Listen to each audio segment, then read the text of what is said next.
Wow, the freakiest thing just happened. This has never happened before. My video just stopped recording. I'm wondering if if there's an update. Sometimes when there's a phone update, things will start getting wonky because they like force you to do updates. I don't know. That's never happened before. I was talking about being in this place and looking at the art, and then it just suddenly shut down. And so that means that I'll have to upload both videos and piece them together. I might just put a part one and part two because I don't want to do all of that. So, man, I'm a little bit bummed about that. That's, like I said, that's never happened as I was filming before. And I've got so much more to talk to you about. So, the next thing that I want to talk to you about is that I was doing Friday art with my kids. It's just the last couple of Fridays of the school year. And last week I talked about doing this. And so this Friday, I worked on this one. And that actually took a while to do, like over an hour of work to do this. But I'm not really happy with the final results. What happened was I put too much color on. So I'm going to show you what it looked like in stages. So this is what it looked like without color. And it was pretty nice. Now, I should have stopped right there because just a couple pieces of color, I think that was the golden spot, but I just can't stop. And so I just kept adding color. And even if I'd stopped there, I think it would have been better than the final outcome.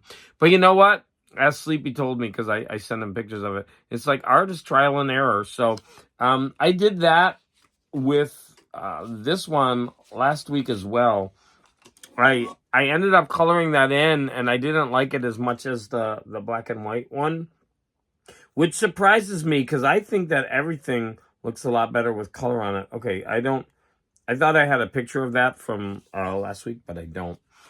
So, anyways, I was thinking of doing a summer series where I do Zentangles for an hour and maybe do it live, and or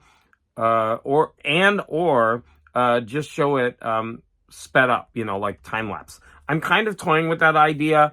I don't need a big audience. I just put it out there, and if people want. But would you let me know in the comments if that's something that is appealing to you? You wouldn't have to join every day, or maybe you could watch it in reruns, or would you would you like to see the time lapses of that? I don't know. Let's see what's moving on. So I did a puzzle this week, and I already uploaded the short. I actually recorded the video for it, and I've got to do that. And that's going to be on my Jigsaw Geek channel. But I did this puzzle, which is a Mondo 1,000 piece puzzle, and they're all different Spider-Men. So I'm going to kind of move the puzzle box up. So this is a puzzle box my husband said I can't throw away. So he actually stepped in and said, no. I threw a bunch of puzzle boxes away, but there were a couple that he kept, and he says, no, you can't throw those away. And I'm happy. He said, we'll find some use for them. I talked about, I want to talk about a car crash. So I was on my way to work, and there's this really weird intersection every morning. You get off the freeway and you go around, and then you go around again, but there's a freeway entrance over here, and as you're turning, if people are in this lane, they try to cut you off and get on the freeway. It's pretty dangerous, and it's happened to me before. People won't stay in their old lane, or they won't wait. They'll try to speed up and cut you off to get on the freeway ramp. And one morning I had to slam on my brakes so hard because someone did that. Well, I was driving, and the car in front of me, someone did that to the driver. And the person there was a white car and a black car. The black car looked like it was the same person who did it to me. So the person in the white car saw it at the last second and was able to slow down and kind of move over. And this car actually ran into her, but because this, I know it's a her because I'm going to say why in a minute. And ran into her, but because of the way she drove, the accident ended up only having a little bit of paint damage on each car. But if she hadn't have stopped, it would have been a full crash. Now, I saw that it was a very small accident. It looked like a fender bender because of the way that she had slowed, and it just went like this. So I went around and I went to work. And so later I found out from a coworker that she had taken off because she had been in a car accident. She texted me at the very end of the day, and I was like, oh my gosh, if I saw an accident this morning, I told her, and if you were the one in the black car, you were 100% at fault. But if you were in the white car, then you absolutely weren't. And she wrote me, she's like, oh yeah, I was in the white car. And she said that the guy got out and he was screaming at her that it was all her fault. And at that point, I felt really bad that I didn't stop because that guy was a total jerk. And he was screaming at her when it was 100% that guy's fault. And it was only her reaction that stopped the accident from being worse. And like I said, I'd been in that same situation where I think it's the same person cut that off. And so I told her, listen, I can be a witness for you. And she was like, okay. And so she wrote the insurance company or whatever, and they said, no, a coworker can't because it's a biased witness. And she asked me, well, do you have a dash cam? And I was like, unfortunately, I don't. Because that person might get away with it because she was so rattled that she didn't get the person's name, even though she got the license plate. And they said in the insurance company that if you don't get the driver's name, they can't really prove that it was that person who was driving. And I thought, that is just so lame. I mean, it's the person's car, and, you got the license plate number. That whole system is just so stupid. But anyways, I guess it's one person's word against another, but they wouldn't, accept my word because I was a coworker, like I said. But it was just horrible, like, when I heard that guy got out and was screaming at her. And she said to me, yeah, I had to wait till he stopped screaming before I could even say anything, and I wouldn't even engage with him. I wanted it over with, as quickly as possible because the guy was so mean. And, you have those, like, if you have someone who's going to cut you off that way, they're going to be vicious jerks anyway. And to all you vicious, nasty driver jerks out there, I hope you get your comeuppance somehow. Well, anyways, let's move on. I felt really bad for her and that I didn't stop. So that's my guilt coming through. I should have stopped so that guy wouldn't have been abusive to her. Anyways, let's move on. I got some books in, and so this is the other part of, wait, did I do all the, I have pictures for the books and the movies, but I'm leaving them for on the end. Oh no, I actually bought this for my husband's birthday. My husband's birthday is on this Friday, but we opened it early because we might buy some furniture for this room, and it really needs a makeover. And so I wanted this to kind of be the centerpiece for what we build around it. Now, this room used to be it used to be our bedroom, and then the kids were in this room, the foster kids. But now that they're gone, and so I bought this. It's a speaker and a record player that's on top of the speaker, and then a stand for records. And so if you're more interested, and if you're interested in hearing more about that, I think it's called the Spin Bass 2. I would be happy to make a video about that. But anyways, we just hooked it up today, and there are things to be said about the sound, which I could talk about in the video. I love it. My husband isn't very happy about the bass. He's used to a lot of bass. But you can buy a bass that goes in one of those slots. And people online are saying that you don't need it. Others are saying you do. I think for me, I don't use a lot of bass in my music. And so tend to fall on the side of not needing it. But I think he needs it. But I also like that because it's also a Bluetooth. And so that spin bass is like room-filling sound without needing a bunch of speakers. And it's got a lot of really, really good reviews, and so that's why I went ahead and bought it. But now I feel like I'm talking too much about that. If you're interested in a separate video on that, I could make one. So then the next thing, oh wait, the last thing that I want to talk to you about is the International Booker. Thank you, Judy, for informing me about this. The International Booker, the winner was Banu Mushtaq, and this is she's an Indian writer, and so she won the International Booker Prize. And I looked up the book. It's a book of short stories, and it's called Heart Lamp, and that is the cover of the book. And I was like, that is the worst book cover. It's only $12, right? I don't want to buy it because of that book cover. It's horrible. Now, there is another book cover. I don't know. I mean, that's much better. But that one is, you can see it's a penguin. I'm not sure if this is the British version or maybe it's the hardcover. I don't know, but I hate that book cover. I don't even want to buy it because of that horrible book cover. So I actually put it on hold at the library, and I might read it digitally, although I don't like doing that too much.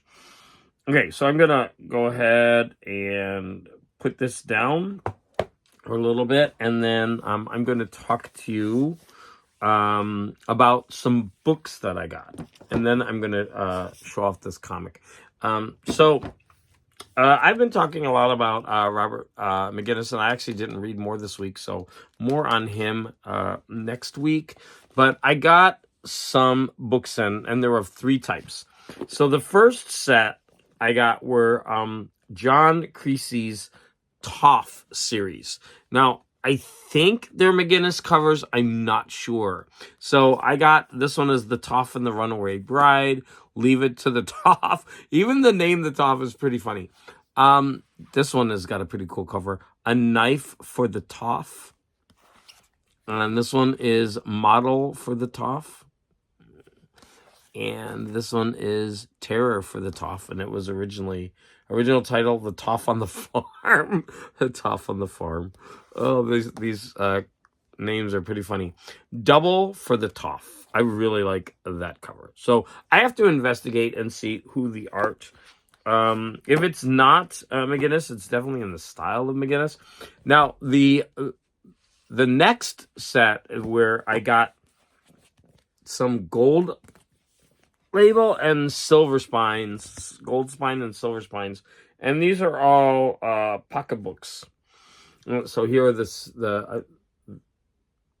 here are the pocketbook editions. So here are the silver ones. You can see some of them are beat up, but when you do get one that's in really nice shape, I guess I need to just be on the lookout more for these. So here is one that's in really nice shape, and I want to show this one because it's actually in the McGinnis book. So there's a couple that I'm going to go ahead and show again. So these are all Perry Mason.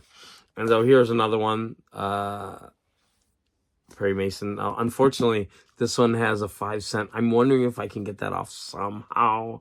I don't know, without ruining the paint. But overall, this one's in pretty bad shape anyway. It was part of the set, so I went ahead and got it. The Case of the Deadly Toy. Look, this one's got something on it. These, Earl Stanley Gardner, these books are really old. Perry Mason solves The Case of the Lucky Loser. So I think this one is also in there. Here is The Case of the Gold Digger's Purse. Look at these cool covers. And then Sunbather's Diary. Right, now the other ones are the gold, and some of them have, in fact, all of the gold ones, they must be later editions because they all have models on them. And so they're not as nice, but I mean, they're not horrible either. They're still fun to collect. Here's another one. So which one do you like better? The ones with the models or the ones with the drawing? Like, that one's just weird. Perry Mason. And I want to go back to the first one because it's hilarious. When I open it, there are all these like circles. So someone had like cut things out of it. Some of them have pictures on the back. The gold ones have pictures. not all of them. This one just has a big S. So I want to go back to these because a couple of them are actually featured in the McGinnis book. So I'm gonna, of course, having the art in this book is way better. So here we have the one that I showed, the clock, the buried clock, and that one was, yeah, right here. I just think it's really cool to have the original, even though it's in the art book. But I'm a geek. And from my title, you could tell. And then here's another one, the Sunbather's Diary. So we saw that one. So he has so many that it's going to be fun collecting these over the years. But yeah, look at this one. Just cool to have. And there might be a couple more that were featured, but anyways. So enough of Robert McGinnis.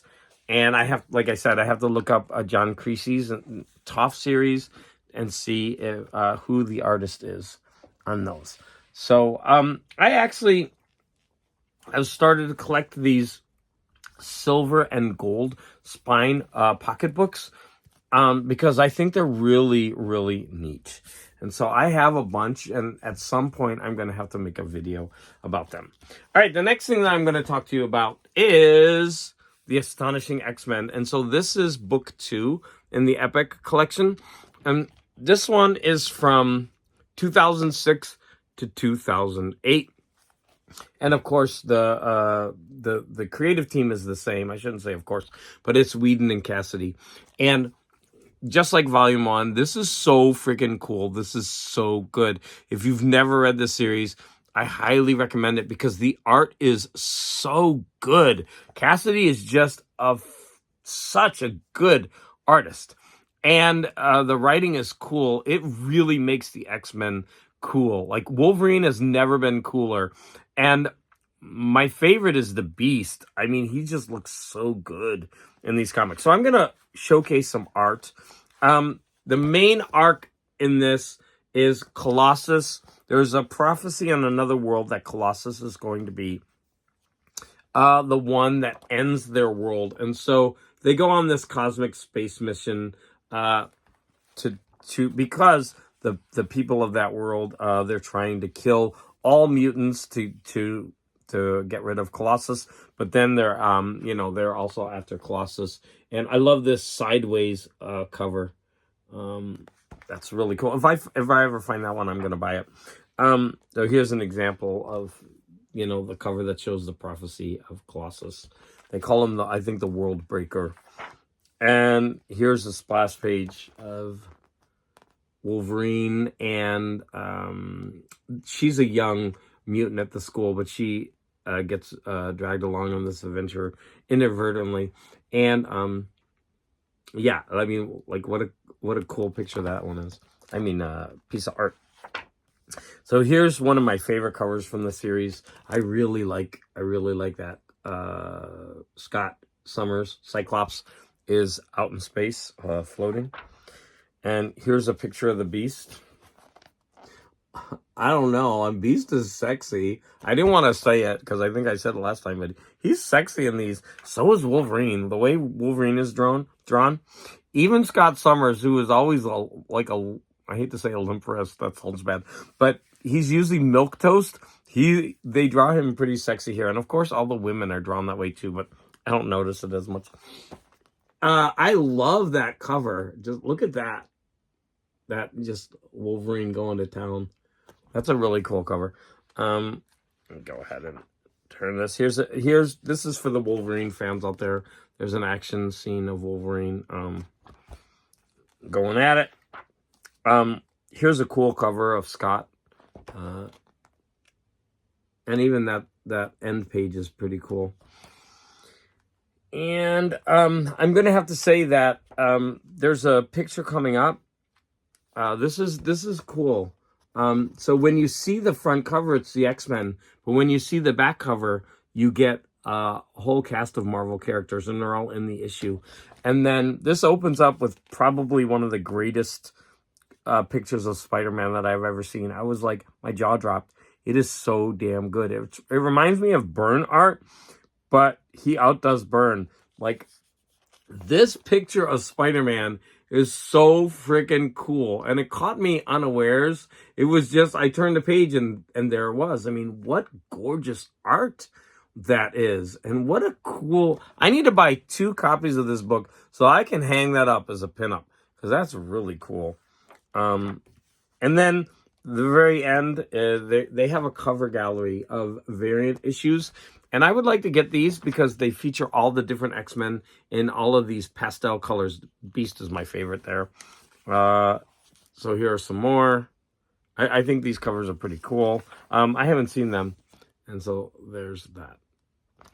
And so highly, highly recommended. You have to read both. But this is Epic, Modern Epic, Volume 2 of Astonishing X-Men. And I don't know if the series ends with this or not. But, man, I need more of this. But I don't know if this team, this creative team, keeps going or not. But, man, I became a fan of the X-Men again over this, which is pretty cool. All right. I think I'm going to stop there, and I'm going to make a part 3, because I have to talk about the books and the movies. And so I've already done a part 1. I might as well just do those in a separate video.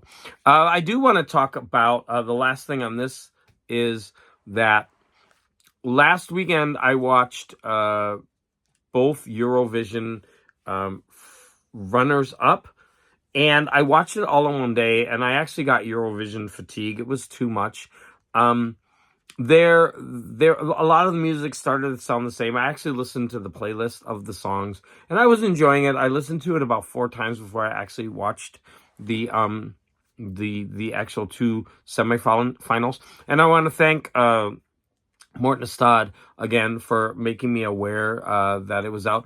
Now the finale was actually on Sunday, but I was still watching. I was actually watching the semifinals that day, and I was gonna watch the finals, but it was fatigue, and I think it was because it's this. A lot of the songs sound the same, and there wasn't as much variety in the performances as in the previous year. But I'm still going to watch the finale. If you know who wins, please don't put it in the comments, because I'm still going to watch it probably on Monday. But I want to still kind of experience it without knowing who wins. I mean, it's part of the fun. So anyways, I'm going to go ahead and stop this, and I'm going to then start part 3.